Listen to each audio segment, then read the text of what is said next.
Let's open our Bibles to 2 Thessalonians.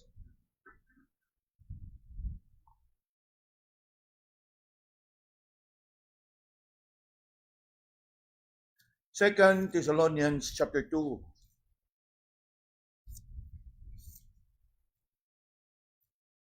Second Thessalonians chapter 2. And we will be looking at verse 16 and verse 17. And the title of tonight's meditation is Praying for Divine Comfort.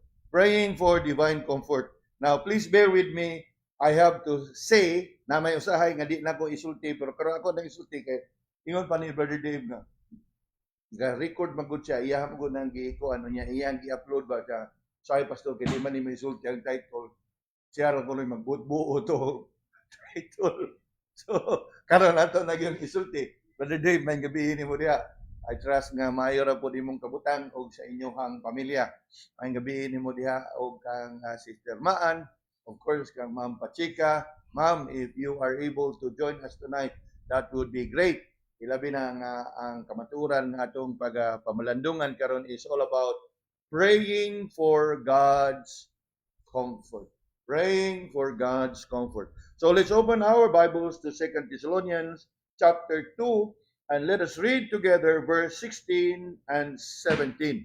We extend the invitation to read together with us to all our brothers and sisters who have joined us online.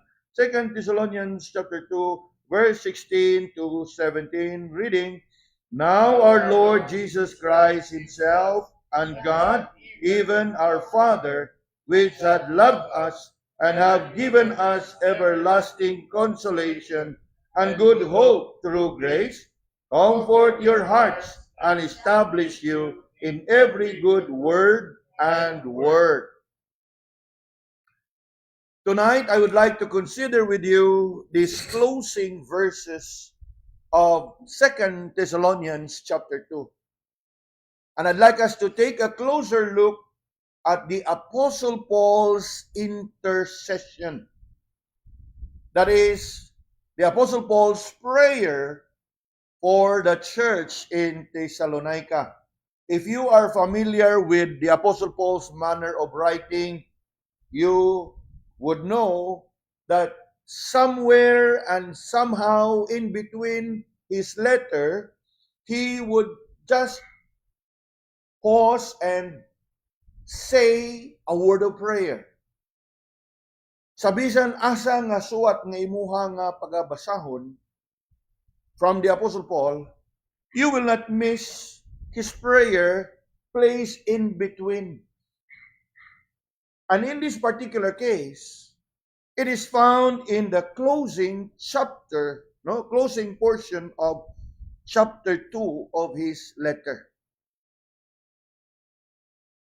Regardless of who the writer is, reading the New Testament epistles, we have the tendency to focus and spend more time looking at the exhortation. Oftentimes, mao na ato ang tendency, whether it be a letter from Apostle Paul, whether it be a letter from Peter, or from John. More often than not, we would spend more time on the exhortation. Kanabang mga pagdasig, mga pagtudlo, mga pagtulunan. Sometimes it comes in a form of correction, admonition, in fact, sometimes rebuke. But we need to understand that in whatever epistle that you are considering, please understand that just as there are precious truths and lessons that we can learn from the exhortation, realize that the same precious truth can also be learned from other portion of the letter, even in the introduction part. You know, if you are to sum up a letter in the New Testament, it always comes in this format: introduction, exhortation, intercession, conclusion. And more often than not, the conclusion even comes in a form of prayer. May the God of all grace, may the God of all comfort. But oftentimes, we will have that tendency and the inclination to focus and spend more time on the exhortation. Gani ang uban maingon, introduction na ato ng labyan. Ngamura ba og as if na wa gyud kay makuha nga pagtulunan diha? No. There are equally precious lessons and truths that you will find and learn for yourself if you will only bother to really pause and dig deep into it. Not only in the exhortation, you'll also find it from the introduction. You'll also find it in the benediction. Oftentimes, benediction comes in the end. And in between, you would also find it in the intercession. And that is what we're going to consider niining kagabhion. If you have your Bibles open to chapter 2 of 2 Thessalonians, you will notice that the Apostle Paul in this particular chapter was addressing the church on matters concerning the Lord's return. You know, if you are familiar with Paul's letter to the Thessalonians, be it 1st and 2nd Thessalonians, one of the highlight of that letter is to assure the believers of the soon return of the Lord Jesus. Ang iyahang ikaduhang pagbalik. In fact, a very familiar passage from 1 Thessalonians chapter 4, beginning in verse 13, I would not have you to be ignorant, brethren, concerning who? The Lord and His soon return. Even those pertaining to the dead in Christ, who will rise up first. In here, in chapter 2 of 2 Thessalonians, he continued to address the church, taking time to warn them about some false teachings that say that Jesus had already come. Now think about it. Sa ilahang panahon, diha na yung mga magtutudlo nga nag-ingon nga nibalik na ang atong Ginoo. And that is why he needs to warn the church. Now look with me at verse 1 of chapter 2. Verse 1 of 2 Thessalonians chapter 2. Unsa atong makita diha?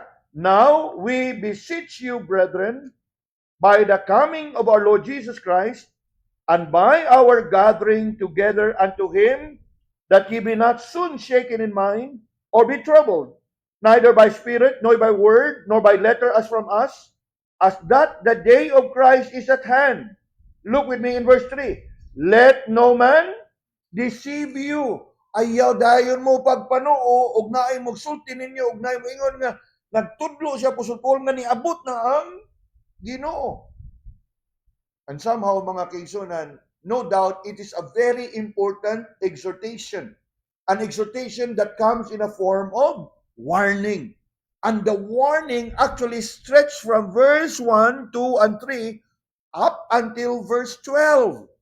Of course, we don't have the time to go through it verse by verse. This is not the main text. But to sum it up, makita yun nato diha, na niingon yun diha si Apostle Paul in verse 3, let no man deceive you by any means. And there was a warning, for that day shall not come, except there be a falling away first, and that a man of sin will be revealed, the son of perdition. So, there was a warning. Ayaw dayon mo pagpanuog, dahil maingon ninyo nga ningon na si Apostle Paul nga nibalik na ang Ginoo. Then he gave them signs. Ilimad-on nga ilahang bantayan. Torn out of events that must take place before the Lord will come again. So that was the content of chapter 2. Coming down to verse 13 to 15, the Apostle Paul's exhortation, warning the church about false teachings regarding the Lord's return, giving them signs on apostasy, and other signs that will precede the coming of the Lord. Verse 13 to 15 contains his thanksgiving. So from the exhortation comes the thanksgiving. Now, look with me at verse 13. But we are bound to give thanks. Obviously, it's a thanksgiving. And it runs up until verse 15. Now, coming down to verse 16 and 17, now you would notice it is also one classic style of Paul. He always would begin when he is about to introduce another subject, he is fond of using now. Now, tanaw na to ha, in chapter 2, verse 16, he begins with now. Chapter 3, verse 16, now. So, kana siya, tilimadon na siya nga, he is starting another subject. He is introducing another subject. Different from the previous. So, kung ato ning sumadahon ang chapter 2, there was an exhortation in the form of warning, there's a thanksgiving, and then there comes the intercession. Now, di ba? Now, hinahinayon na natong now, kay wala bas now me diri. Mora ba na now, breaking it now. Ano sod? Now me, now you. Now. Gani, datunta mo dito sa chapter 1. 1 Thessalonians chapter 3. You would also find it. It's actually all over Thessalonians. In 1 Thessalonians chapter 3, and you look with me at verse 11. What's the first word there? Now. It's all over the place. It's one of the highlight. Nga din imong makita nga kanabang I'm sure kaninyo nga taon-taon nga naminaw nako o nagdungog gikan nako. I'm sure you have been familiar nga kani. Makasubay na mo what are the usual words that I would speak, right? In the same way that if you have reading the Apostle Paul, you will notice that he has his manner of and style of writing. And one of which is the use of the word now. You will find it in all his letters. Now. In our text, as he begins his intercession, I want us to notice how indeed he closes this chapter with an intercession. And where does the intercession begin? Verse 16, as indicated by the word now. Mura ba og nagsistorya patas binisaya nga human sa taas nimong istorya mingon ni ka nan karon. Mo na now. Nan karon. Karon tungod ni ana. Og sa uban pod therefore. Og sa uban wherefore. Upon the Apostle Paul in Thessalonians, he always would say, now, karon, in view of what I've written previously, now, he is bringing our attention to yet another portion and introducing another subject. Now, balik ta sa tuwa sa una mga kanan experiment sa science, I therefore conclude. Mao na kadaghanan no? Template, I therefore conclude. And I'm sure you would agree with me. It's a template. But Apostle Paul, his style is now. And so, looking at verse 16 and 17, we know that it's a different subject already. Still in relation to what he had mentioned and discussed in the previous verses, but it is actually a transition that would introduce us to another subject. So from the exhortation to the thanksgiving, now we come to the intercession, or in a simpler term, his prayer for the church in Thessalonica. And looking closely at these two verses before us, I want us to notice, firstly, the person to whom Paul offered his prayer. The person to whom Paul offered his prayer. Look with me in verse 16. Now, our Lord Jesus Christ himself and God even our Father. I know this sounds basic and elementary, but I have to say this. To pray right, you must know to whom you are praying to. Kanato nga mga Kristohanon, kay bawag yun ta, kung kinsay atong giampuan. Sa ako nang ingon, it sounds basic and very elementary, but we need to be reminded. Ano man, daghan kayo atong mga kababayan, atong mga kaprintihan, atong mga kasilinganan, na yes, mainampuon sila. Pero sa nagkalain-lain nga mga ngalan sila na nag-ampo. That if you look closely at the verse, we are looking at a prayer of Paul. To whom was the prayer addressed? Notice the person to whom Paul was praying. Duha ka ngalan ang ma-mention diha, although one is our Lord Jesus Christ. Ikaduha, God, even our Father. I want us to learn this. Yes, it may sound basic and elementary, but I want to stress this on you. Gani, as you pray, you address your prayer to the Father in Christ's name through the Holy Spirit.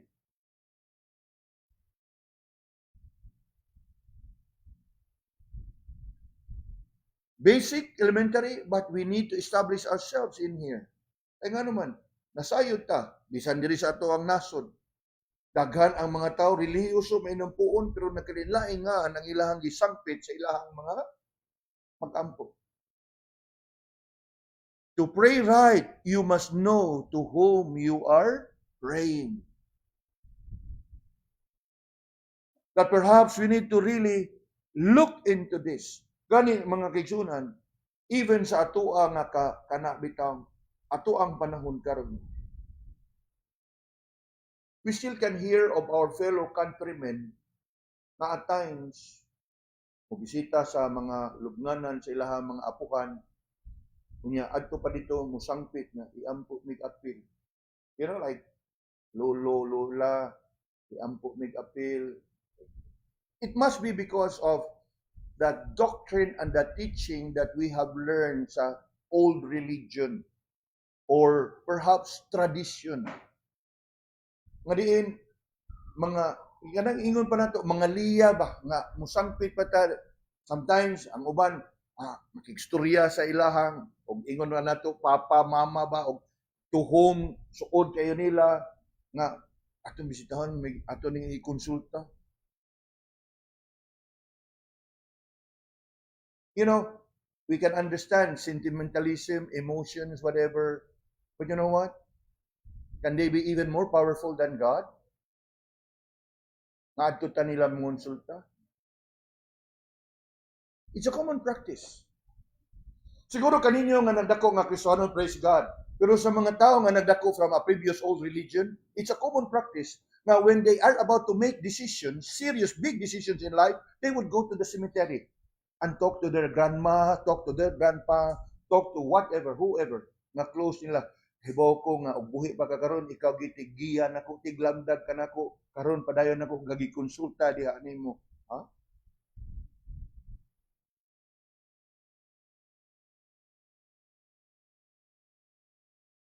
Now, you know what you're doing? It's a big insult to God.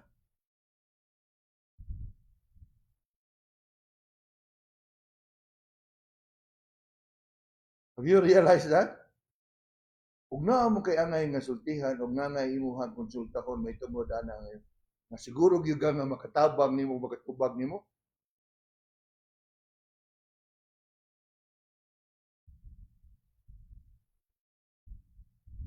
Sometimes in traditional nga mga pamilya, nakasabot na mo nga magminyo, panangin siya dito si mga kuan. Ana. Yes, it's true. In that old religion, in that tradition, in that culture, kuan dito, pagpaybaw.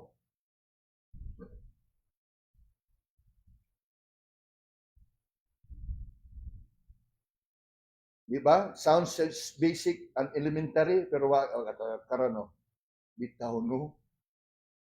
Ano man? Because we are deep into such practice, which is purely unbiblical. That even when, yes, we know this, we read this, kapila natin basa, now unto him, but who bothered to really look deep into it, that there's a point there that I want us to learn, the person to whom you should be praying to. There can be no other name.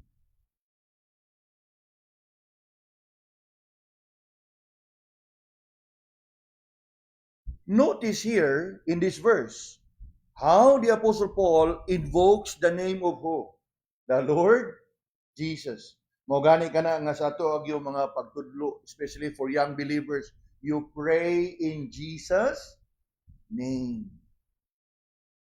It's not a magical formula, you know.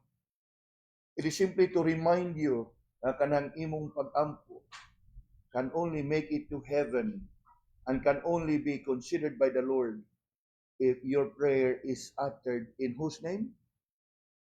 In Jesus. And that, again, I would say, is another basic teaching from the Bible, and yet we really have failed to appreciate and we really have failed to kanabang look deep into it ug unsa na siya kaseryoso ug unsa kabug-at kana nga pagtulunan. Paul invokes the name of the Lord Jesus Christ. And it is mentioned side by side who? God the Father. Have you noticed it? Now our Lord Jesus Christ himself and God, even our Father. Side by side. Son of God and God the Father. God the Son and God the Father. Kaganiha, I brought to your attention 1 Thessalonians 3 and verse 11. Now, if you are quick to look at it, ingon dito, now God Himself and our Father and our Lord Jesus Christ direct our way unto you. So notice, these two names, we address our prayer to God the Father in whose name? In the name of Jesus. Though here in our text in 2 Thessalonians chapter 2, makita nato that Paul even mentioned the name of the Lord Jesus first before God the Father. Now, muhunong dagkadyot, what does it tell us? What does it mean? God the Father and the Lord Jesus Christ. Here, our Lord Jesus Christ and God the Father. These two persons have been mentioned side by side. What does it mean? It simply means, mga kaigsunan, that God the Father and the Lord Jesus, they are equal. They shared one and the same glory. Two distinct persons, but one in nature, being God. And when Paul here puts the name of the Lord Jesus side by side, the name of God the Father, it somehow gives us that impression that Paul here recognized indeed that Jesus is God. It highlights to us the deity of Christ. In fact, kung imong tan-awon pag-ayo, sa iyahang pagsuwat, putting the name of Christ side by side the name of God the Father, somehow it gives us the impression that they are equal. And Paul here gives a clear testimony of the deity of Christ. Nga diin, iyahag yung padayag diha, nga ang iyahang pag-abpo, ngadto niya gipaabot sa amahan, pinaagi sa anak, the Lord Jesus.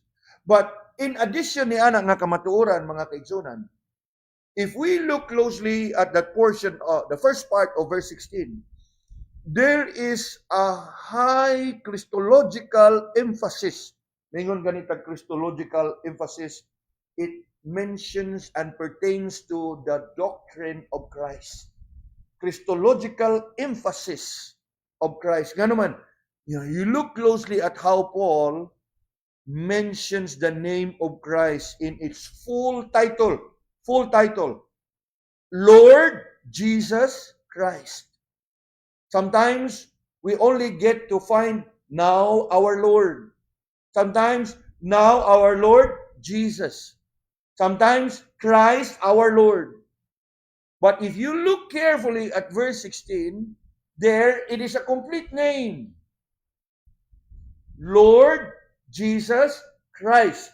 Now, when I say complete name or full title, mga kaigsunan, I'm sure you know this, but just to make it sure, wa na magpasabot niya ang iyang first name, Lord, ang iyang middle initial, Jesus, unya iyang last name is Christ. Na, just in case ba lang, na napay magunahon na anak, when I say in a full name or a full title, it refers indeed to the entire person of the Lord. Nga naman, when Paul here said, Lord Jesus Christ, yes, he reminds us that Jesus is our Lord. And Lord here refers to his title, Lord. Like when you are being addressed as Mr. So-and-so or Mrs. So-and-so. If you are a medical practitioner, you are addressed as Dr. So-and-so. If you are an engineer, you are addressed as Engineer so-and-so. Jesus here is addressed as Lord. And that Lord there refers to his title. And what is that title all about? To be called Lord declares and affirms, una, his deity. There is one Lord. O hear, O Israel, our Lord is our God is one Lord. Although here it is not much on the formal covenant name of God, capital L-O-R-D, but it is capital L and then small O-R-D, refers to Adonai. It declares his deity and dominion. If you can turn your Bible for a while to Philippians chapter 2 and verse 11, it will help us better understand the word Lord is indeed a title that is used to address Jesus. In Philippians chapter 2 verse 11, this is what we read. And that every tongue should confess that Jesus Christ is what? Lord. We also read it in other portions of Paul's letter. That whosoever shall confess that Jesus is Lord shall be saved. So, Lord here is his title. Then, Jesus, obviously, his name. That is his name. And his name simply means Savior. Matthew chapter 1 and verse 21, we read, He shall bring forth a son, and thou shalt call his name what? Jesus. For he shall save his people from their sins. So, Lord is the title, Jesus is his name. In fact, it is being alluded to in Acts 4:12. Neither is there no other name given under heaven whereby we must be saved. Which name? Jesus.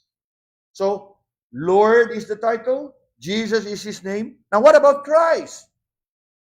Christ refers to his office. Obviously, we know very well that the word Christ means the anointed one. And it refers to his being the Messiah, the anointed king. And we know very well that this is a fulfillment of many Old Testament prophecies. So, the Apostle Paul here is addressing his prayer to who? Lord Jesus Christ. That's the full title. And then, there is one more interesting point I'd like us to see here. Paul said in verse 16, now, our. Now, mingon ganitag our, it implies what? Possession. Our. He might have used my Lord, but that would be personal first. Sa iya lang. And he is writing to a fellow or to the church or fellow believers. So he used the collective, our Lord Jesus Christ. Now, kung ato ni siyang tan-awon mga kaigsunan, it is a confessional language. Confessional language simply means nga it must be something that we all must confess. That Jesus Christ is Lord. You know, we have a lot of differences and distinctives compared to other churches, other church denomination. And one of it, I would not be elaborating, but one of it is we are, yes, of course, fundamentalists, we are conservative, we are reformed, and then we are confessional. You know, some churches, they don't have some kind of confession. We do have like the Westminster Confession of Faith. Other churches, they don't have. And this is one of our confession. That Jesus Christ is Lord. Now, we will not be elaborating more on that because that would be for another subject. But yes, we are a confessional church. We are a Reformed Fundamental Confessional Church. Now, I want to emphasize this kay dili na siya confessional nga pareha sa atong gigikanan nga simbahan na muadto ka atong gamay kayo nga murag kwarto-kwarto dito kay confessional. Now, of course, siguro katong nanagko nga mga Kristohanon wa gyud mo idea what it is like. But I hope you'll be able to understand why I would have to emphasize this to really make a distinction from that so-called confessional in the old religion. We confess that Jesus Christ is Lord. Now, nganong kinahanglan man na nga atong lantawon? Because this confession, our Lord Jesus Christ, implies possession. Not only that it implies possession, it also expresses a personal relationship.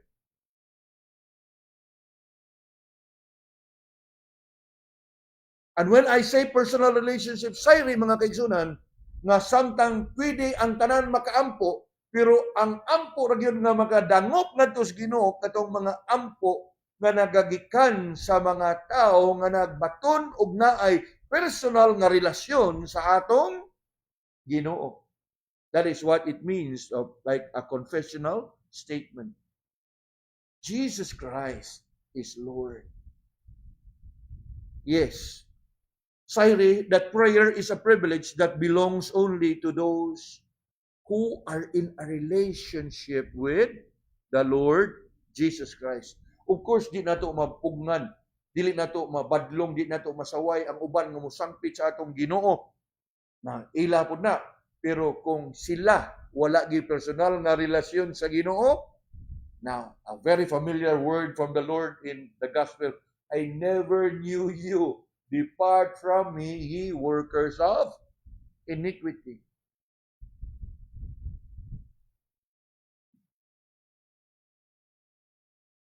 Yes. Sayri mga kaigsunan, that prayer is a privilege nga gipaambit lamang sa Ginoo ngadto sa iyahang mga kaanakan, ngadto sa iyahang mga katawhan. In fact, we would even know more of this when we come to the what? The next part. Because the person to whom Paul offered his prayer is through the Lord Jesus Christ. And then he also mentioned God the Father. You look at verse 16 again. Now our Lord Jesus Christ himself and God, even our Father.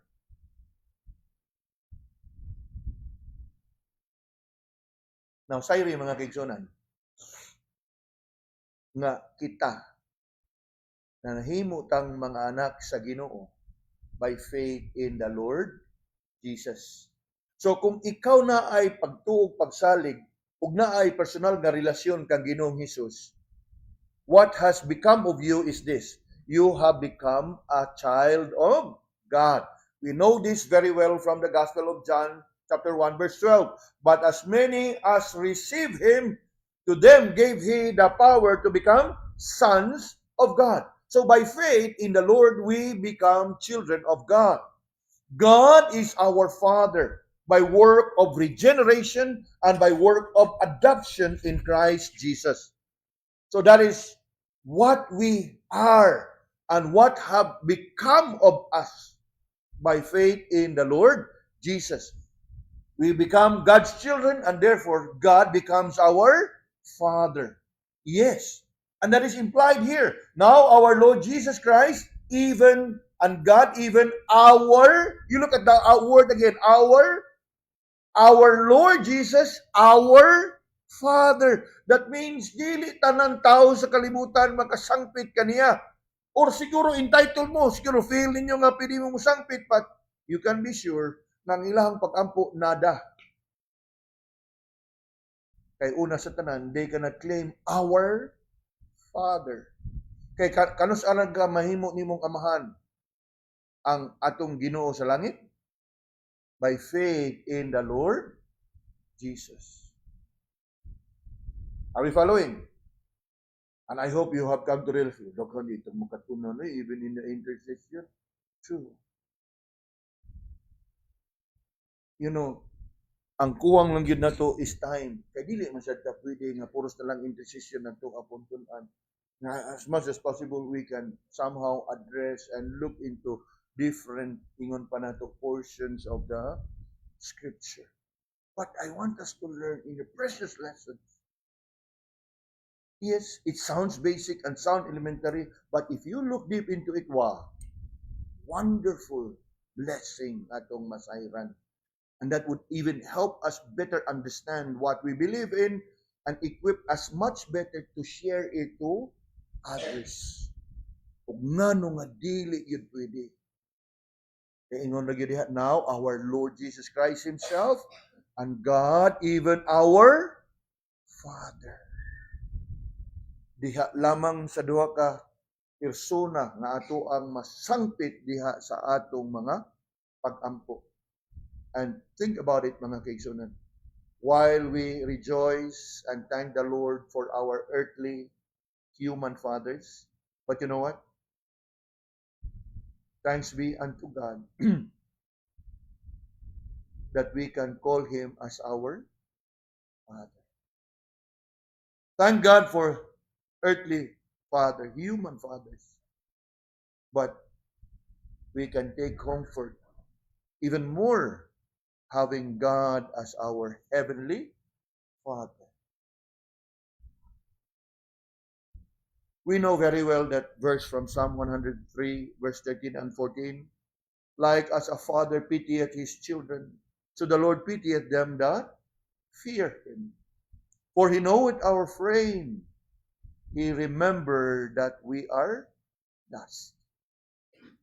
You know, mga kaigsunan, just to remind you and to encourage you, ug unsa ka dako nga panalangin that we have God as our Father. Turn with me to the Gospel of Luke for a while. The Gospel of Luke, chapter 11, and look with me at verse 11 to verse 13. Here is an illustration here in which there is a comparison between our earthly father and a heavenly father. Luke 11, verse 11 to 13. Ingon diha, if a son shall ask bread of any of you that is a father, will he give him a stone? Or if he ask you a fish, will he for a fish give him a serpent? Or if he shall ask an egg, will he offer him a scorpion? If ye then, being evil, know how to give good gifts unto your children, how much more shall your what? Heavenly Father give the Holy Spirit to them that ask Him. Wow, what a comfort. You know very well, right? The Holy Spirit is the comforter.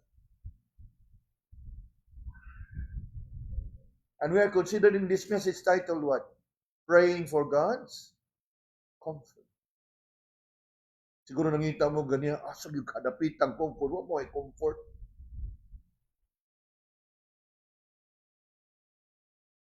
Yes. From chapter 11, turn with me to chapter 12. Still in the Gospel of Luke. Gospel of Luke, chapter 12, and look with me at verse 29 and 30. This is in regards to our day-to-day worry and anxiety. Take no thought, and let's jump straight into this verse. Verse 29 and verse 30. Luke chapter 12. Ingon diha, and seek not what ye shall eat, or what ye shall drink, neither be ye of doubtful mind. For all these things do the nations of the world seek after, and your Father knoweth that ye have need of these things. This is in the context of what? Worry about what food to eat, what clothes to wear. And we are told, you don't have to worry of these things, because your heavenly Father knows what is it that you need. Yes, these are the persons to whom the Apostle Paul prayed. Now, moving on mga kaibigan, from the person to whom the Apostle Paul prayed, I want us to proceed and consider the privilege that we have received as God's children. Now, sayri mga kaibigan, na samtang magtanaw ganita sa itong pisoanong pagkinabuhi, we'll always think about the privilege of our salvation. True.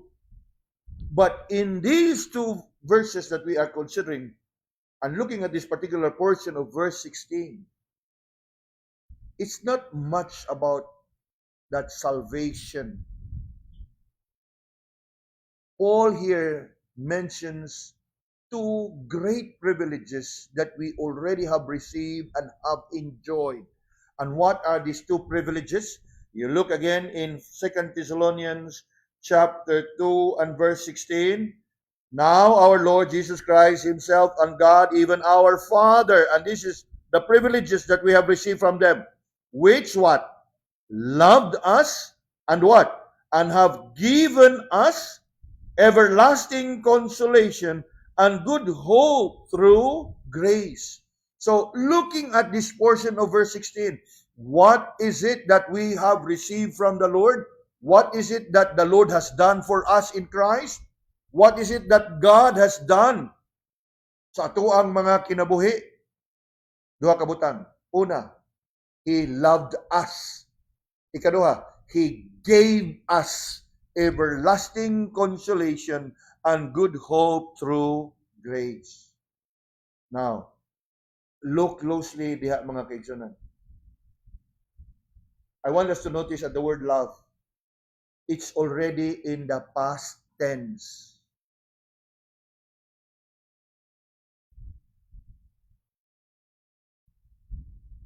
Onya, I want us to look at the word gave. Of course, gave is in the past tense. Sa ato pa, all along, we have enjoyed these two privileges from the Lord. God loved us. And we know very well how much the Lord loved us. You know how much the Lord loved us? God so loved the world. John 3:16. And how much He loved us? He gave His only begotten Son. And isn't it the two words there? He loved us and gave us. Isn't it amazing, mga kaibigan? I don't know about you, but as I'm trying to expound this verse, I'm just amazed ako abang nalantawan ini nga when I look deep into this. I'm just as excited nga akong i-share ninyo, hoping that you would also share what I am experiencing. Imagine na Raguna, He have loved us all along and gave us. Gave us what? You look at what is it that He gave. Of course, I brought to you John 3:16, right? Because of the two words, loved us and gave us. And what is it that He gave us? His one and only begotten Son. That whosoever believeth in Him shall not perish, but have what? Everlasting life. That pertains to our salvation. But that blessing of salvation comes with even more blessing. And what are the additional blessing to that blessing of salvation? The everlasting consolation. Now, the word consolation there in today's English language simply means comfort. And what kind of comfort that the Lord gave us according to that verse? Tell me. Everlasting. Now, munong tagadyot mga kaibigan. You know, sa kadaadlaw, puno tas kasamo. And why is it so? Because we may have failed to recognize that the Lord has given us what? Everlasting.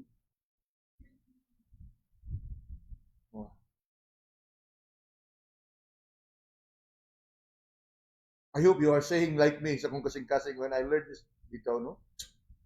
Ayo apag yun nato.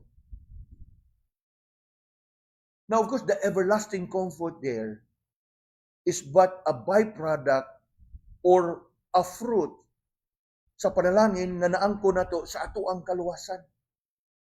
Nga naman, sa dihang naangko natong kaluwasan, what do we have? We have peace with God. Na medyo lawom-lawom na ni siya mga kaigsunan. But unless I would expound it to you, then di nato matungkad. That's the everlasting comfort. And you know what? Kung atong mainumduman, the background, nakaguliyang na ni mga magtutuo sa Thessalonica tungod sa ilahang dungog na niabot na ang Ginoo. So, there were uncertainties, worries, fear, anxieties. Some of them may have been doubting. Kaya nga naman, ningon sa Apostle Paul, ining moabot ng Ginoo, masaka ta, marapture ta. Unya, ningon nga niabot na siya, napaman ta diri. Kabantay mo, mauna nga iyahag yung gi-comfort. Ano man, kay kini mga tawhan nga gituluan ko siya, I will not have you to be ignorant, my brethren. Diba? 1 Thessalonians, the Lord will come with a trump, with a host of angels. Unya, the dead in Christ shall rise first, and we that are alive shall be caught up in the air. Unya, ug ikaw tuwa atong panahon na nasayod sa gitudlo ni Pablo. Unya, nanay ningon nga niabot ng Ginoo, unya naa pa kadiha. What does it mean? It means nga giblind ka, wag ka ma-appeal, or wag ka makabasa sa group chat. Isn't it sad? Nakuha na ito mga kaigsunan? Nga og ibutang na ito itong kagalingon sa sitwasyon aning mga tawhanan nga nakadungog. Diha na ningon nga niabot ng Ginoo. Nya manong naabol gito. Now, makakatawa lang ta, di ba? Pero it's a serious matter sa ilahang panahon. Kaya nga naman, ang pagbalik gud sa Ginoo mo ilang ipaabot. Gani ang uban nila di na manarbaho. Kay tungod kay nasayod, nagtuo na gid sila nga anytime mo abot ang Ginoo. Unya kalit lang nga naay makahudungog nila nga niabot ng Ginoo. No, nagyapon sila. Kasi brad, wala kita maapil. Yes, mao ni siya mga igsoon. Nga unless of dili ginadto ni siya iukay, dili nato ihukad diha, di gyud nimo ma.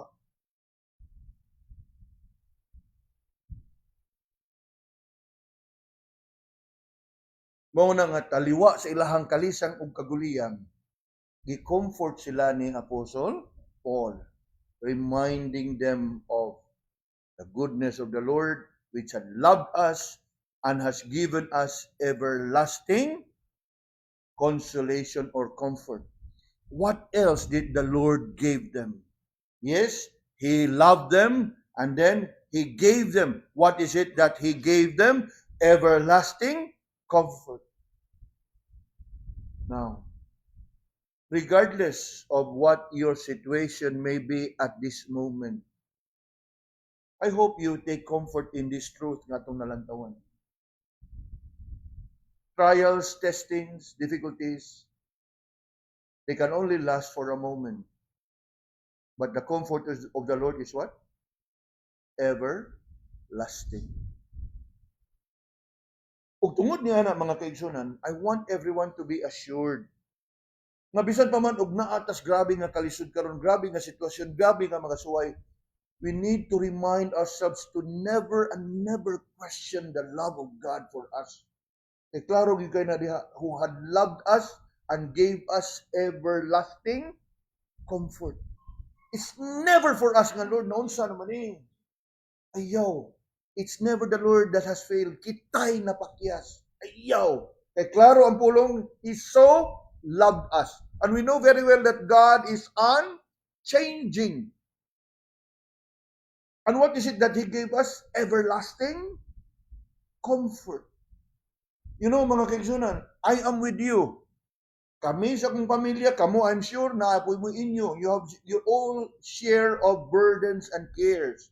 Apan, taliwa bitaw sa tanan, may mga panahon nga sa ato abang kana bang ingon pa nato, we succumb to our weaknesses and frailties ba, that we would entertain such thoughts. Ayaw, you don't dare question God's dealing. Much more, don't question and dare question God's love and God's faithfulness. Because the Bible is so clear, even in our text tonight, He had loved us, past tense, and gave us what? Everlasting consolation. And what else? In addition to everlasting consolation, what is it that He gave us? What's the next part of the verse? And good hope. Good hope. You know, mga kaigsunan, the world hopes for the what? Hope for the best. We always hear that in the world. Oh, hope for the best. Hope for the best. You know what? Christian hope is not about wishful thinking that the best would surely come. It is a great expectation. Dili lang ni siyang panghinaot nga may tagdi muuwan, unya muuwan. It is a great expectation and a blessed assurance and an unwavering confidence rooted not in us and not in anything in us, but rooted in the faithfulness of God.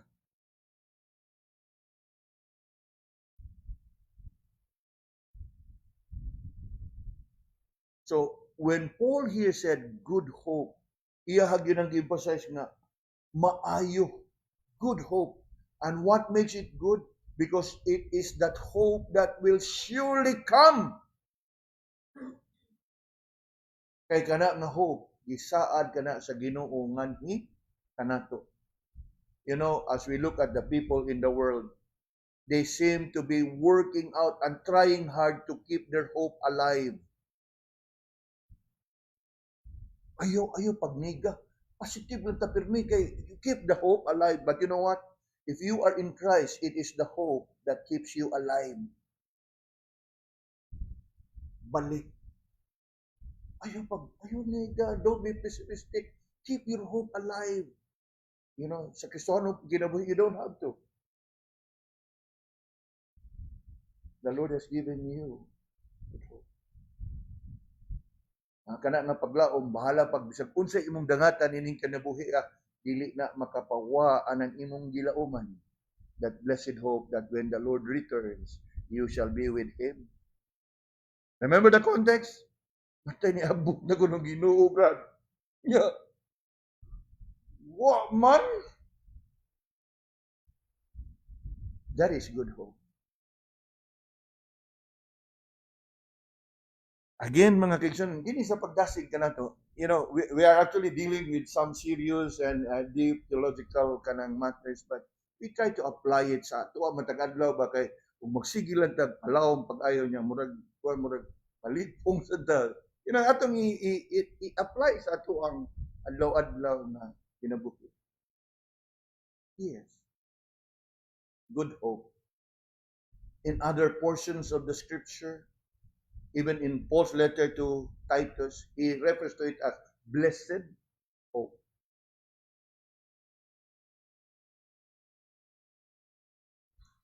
While in the world, they strive and give all their best, desperate to keep hope alive.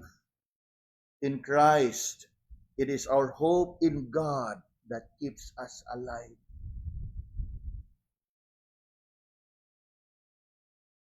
And completing verse 16,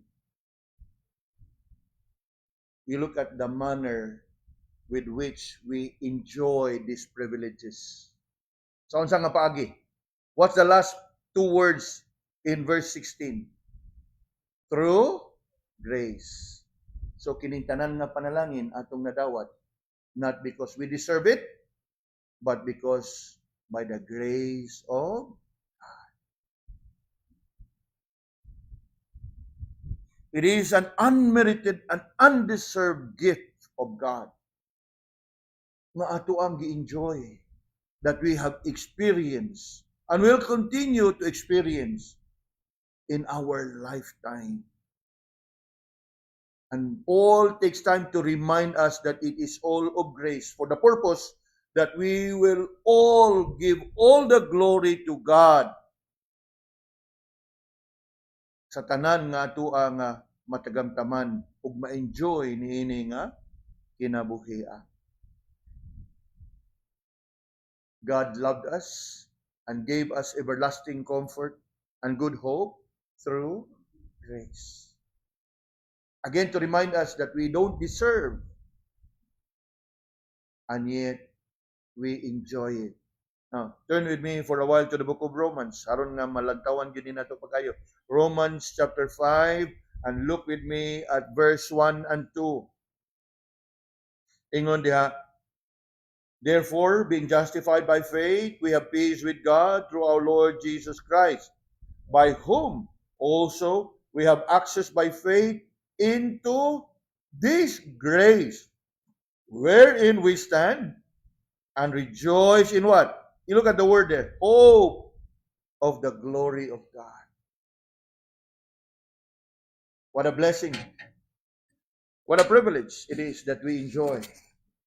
And because the Lord in His grace had saved us and bestow such blessing upon us. Now, let's be quick and consider verse 17. From the person to whom Paul addresses prayer and the privileges that we have received as God's children. Verse 17, the petition made for God's children.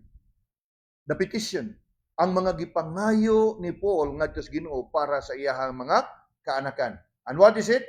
Verse 17 says, comfort your hearts and establish you in every good word and work. So unsa iyang gipangayo ngadto sa Ginoo? Nga ang Ginoo maga-comfort sa ilahang mga kasing-kasing. O dili lang nga maga-comfort sa ilahang kasing-kasing, maga-establish kanila sa ilahang kinabuhi. Remember again the context. The Lord has returned, nangabalakan, nangaguliyang sila. Obviously, they are not comfortable. Karon gidasig sila that the God who loved us and gave us everlasting comfort, comfort your hearts. That's the very first petition in verse 17. That the Lord God would comfort their hearts. In verse 16, gipahinumduman niya daan nga nadawat na ninyo ang everlasting comfort or consolation. Karon, to emphasize sa iyahang burden ngadto kanila, he asked the Lord to comfort their hearts. The word there, consolation, in verse 16 refers to comfort. But the word comfort here, also the same.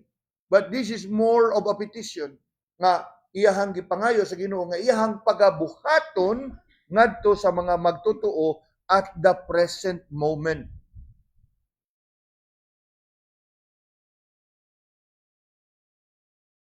Unya, dili naka magduha-duha sa pagtuo ni ana. Kay in verse 16 giingnan nakadaan nga the Lord has given you what? Everlasting comfort. If He can comfort you for eternity, can there be any problem with Him to comfort you at the moment of your struggles, of your burdens?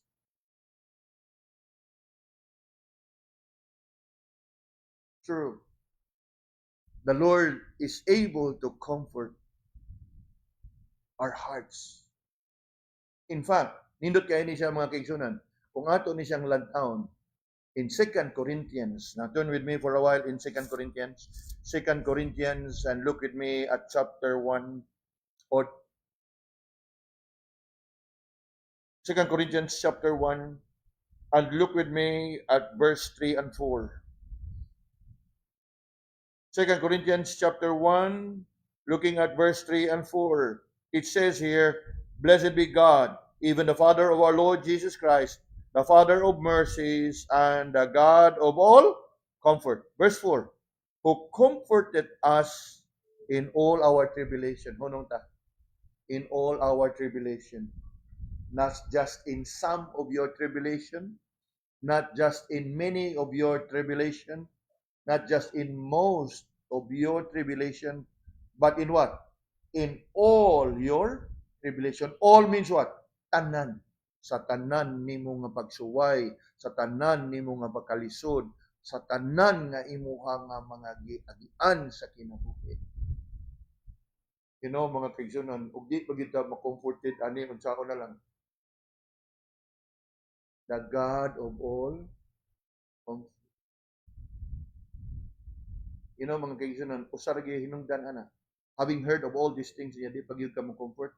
It's simply because you have not yielded your heart to the Lord.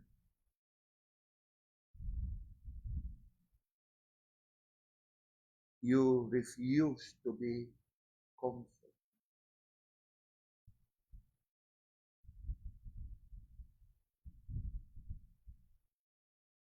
The second petition in this verse is Paul praying that the believers will continue to be established. Established simply means they will continue to be steady, to be steadfast, to be unmovable. Remember, they surely were shaken when they heard of rumors nga niabot na ang Ginoo. That the second petition comes. Comfort your hearts and establish you in every good word and word. Duha ka butang na diha. That the believers will be established in every good word and work. You know what good word means? You know, mga kaigsunan, let's face it, kung naabitaw ta sa mga pagsuway at lisod, oftentimes, the words that comes out from our mouth are not good.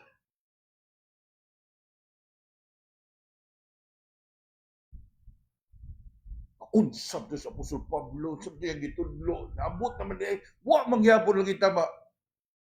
You know, the complaining, the grumbling, the murmuring.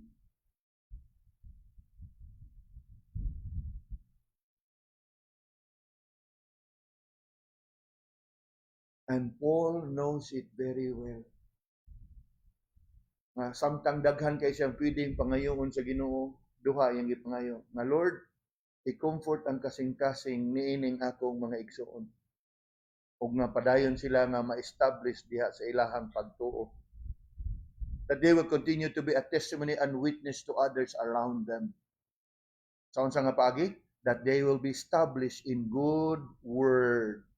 Good word. Nga bisan pa man og naa sila sa kalisod, ang ilahang mga pulong na magagawa silang baba would continue to be a blessing to the hearers. Remember? Let no corrupt communication come out of your mouth, but let it be all seasoned with grace, that it may minister to the hearers. Good. Be a testimony. Be a blessing. In fact, in Colossians chapter 3 and verse 17, ingon gyud diha, whatsoever you do in word or deed, Do all in the name of the Lord Jesus Christ, giving thanks to God and the Father by Him. In good word. Then, of course, the last part of verse 17, not only in every good word, but in every good work. We are His workmanship, created unto good work. You know, mga kaigsunan, ibutang na to, if we have a Xerox machine, and the Xerox machine is not working, unsay tawag na to ang Xerox machine? Not working. Siguro, og Singaporean spoiled la. Di ba, Brother Julius? No? O dili mo, if something is not working, spoiled la. Apan, nato nga Pinoy, in English, unsa ito isulti na? What is it? Huh? Is that Karen? Broken? What is it that you usually do? Butang na to out of service. Out of order. Di ba? Mo ka na out of service or out of order or under repair. You think about it. As Christians, we are created unto good works. And if we fail to do good works, what are we? Out of? Di ba no? Kung ang Xerox machine out of order, out of under repair, what? Di ba no? Mo na gipangayo sa Ginoo para nato. Paul said that the Lord comfort your hearts and establish you in good word and in good word. Nga naman, kay ug naa bitaw ta sa mga pagsuway, maluya ta. Sa ato ang kaluya murag di nagitang makahimo sa mga butang maayo. Dili kay maghimo sa tagdautan, but we simply do what we are supposed to do. Parehas ba sa Xerox machine? If it's out of order, it's not saying nga naghimo na sa tagdautan, wa lang yun siya mo function. Parehas po na to. We become what? Out of order. Bisag wa ta mahimog sala, pero wa ta maghimo sa ang angay na tong buhaton. Naunsa mo na? Nahutdan og misis kay siya may tig-tan-aw ng Xerox. Naunsa na? Nahutdag powder. Usahay, naunsa na? You know, you may not be doing anything sinful, but you are not functioning as you are supposed to be. So, what happened to you? Nabutangan na lang buka niya order. Now, again, medyo nakatawa ta, pero that's the reality. A Christian who failed to do what he's expected to do, he is what? Out of order. Of course, Singapore, spoiled luck.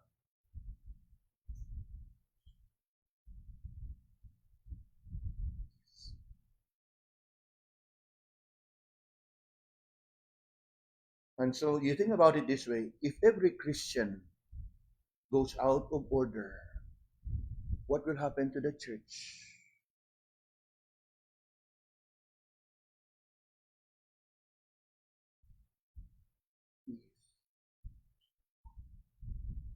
We need to understand that in the midst of trials and tribulations, difficulties, hardship, challenges in life, may we be reminded of God's comfort. Remember what He gave us? Everlasting comfort. And may we continue to call upon the Lord. If at times we have been weakened and we have been troubled, we have been disheartened, we have been downcast, call upon the name of the Lord. Pray unto the God of all comfort. And be reminded and even be refreshed of the privileges that we already have enjoyed. God have loved us and gave us everlasting consolation, even good hope through grace. Nga sa atuang pagpadayon sa kinabuhi, in the midst of diverse circumstances, we will continue to enjoy the comfort that God and only God can give to establish our hearts in two areas of our life, in our words and in our. May the Lord help us as we seek to honor Him sa ato ang mga kinabuhi.